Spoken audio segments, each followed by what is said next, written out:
Protect your DNA. BioPQQ can promote formation of new mitochondria. Infowarsstore.com. Obama is set to announce the new Attorney General, but he's going to wait until after the elections to do it.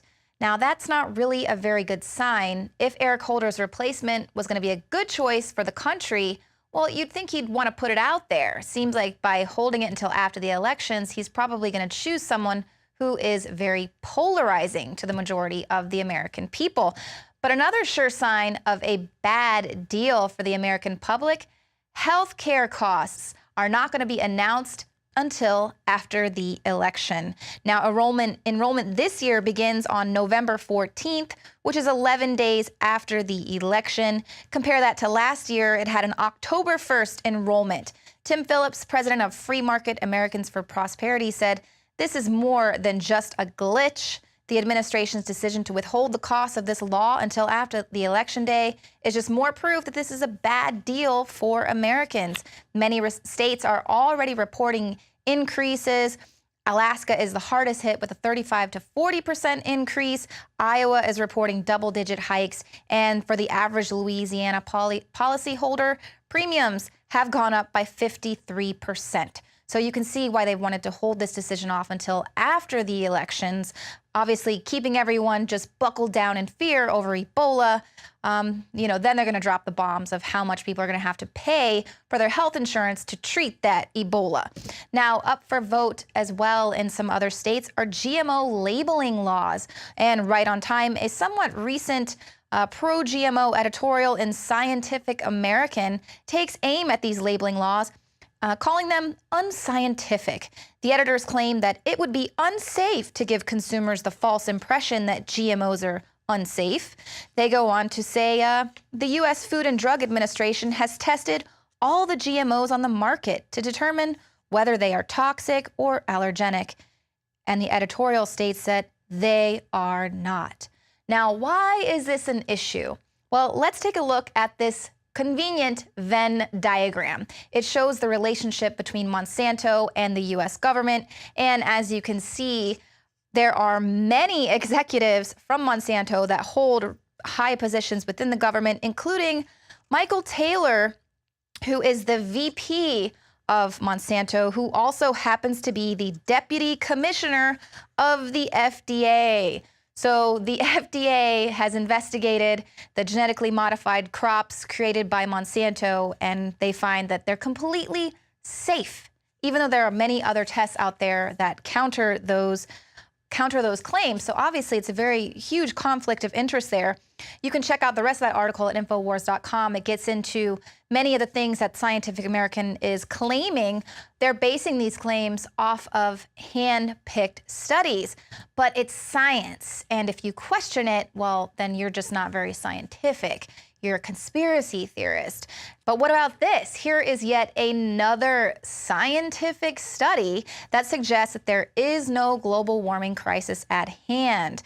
This new paper is published in the Open Journal of Atmospheric and Climate Change. It's by a renowned professor of physics and expert on spectroscopy, Dr. Herman Hard. And he finds that climate sensitivity to a doubling of CO2 levels is only about 43 Celsius, which is about 7 times less than what the IPCC is claiming. But I'm sure that that's not scientific enough for Scientific American. But of course, as we have shown repeatedly, results and testing can all be politicized. All the results can be manufactured to help further a certain agenda. Even seemingly impartial internet rankings sites, here I'm talking about Alexa. Alexa is a site that purports to measure the traffic of thousands of websites around the world, and then it assigns a ranking to those sites. Well, according to data for July through September, almost every major alternative website saw its rankings drop, while pro-government sites mostly went up. Of course, Alexa Internet Inc. is a subsidiary of Amazon. Now, we're talking about familiar names here in alternative media like The Drudge Report, Breitbart, Infowars, Newsmax, WND, FoxNews.com, and The Daily Caller, many others as well. They saw their rankings plummet, while sites such as NPR.org, The Daily Chaos, Democracy Now!, and Media Matters all rose in the rankings. And now WND interviewed several of these people as well as Infowars.com, all of which have reported an increase in their web traffic. And WND editor and CEO Joseph Farah, who we've had on the show many times, said that this smacks at first glance like a deliberate effort to destroy and discredit alternative news sites, especially those that don't grovel at the feet of the government and seek to be the watchdogs that the American press are supposed to be. And he says that the Alexa rankings over the last week suggest the company has thrown out its role as a politically impartial internet ranking service and has thrown its lot in with search engines like Google and Bing, which admittedly give preferences through their algorithms to establishment internet content sites like CNN and Huffington Post. And this is just one of the many reasons why it is so important to make sure that whoever you vote for coming up in the midterms is concerned with net neutrality and is pro net neutrality. Otherwise, there's going to be more where that came from, more of the establishment media being pushed to the top, while alternative news sites, and we don't even want to call ourselves the alternative news. We are the mainstream news. We are the tip of the spear. You don't want to see our results being pushed to the bottom of the barrel. So make sure you're voting based on how these people are going to say net neutrality is going to be saved for the American people.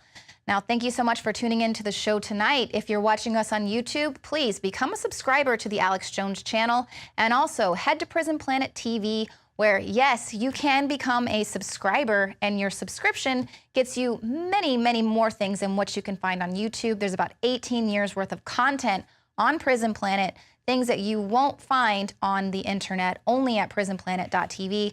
And of course, you can share your username and password with up to 11 people at the same time. We'll see you here again tomorrow at 7 p.m. Central.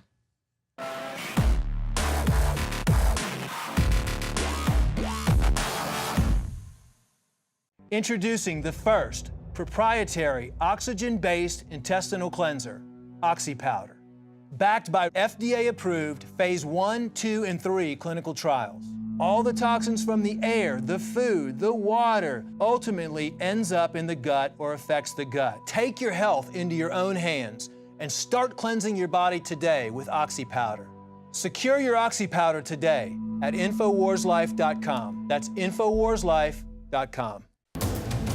You are watching the Infowars Nightly News, which airs 7 p.m. Central at InfoWarsNews.com. Members can share their passcodes with up to 11 other people, and your support is helping us defend liberty worldwide.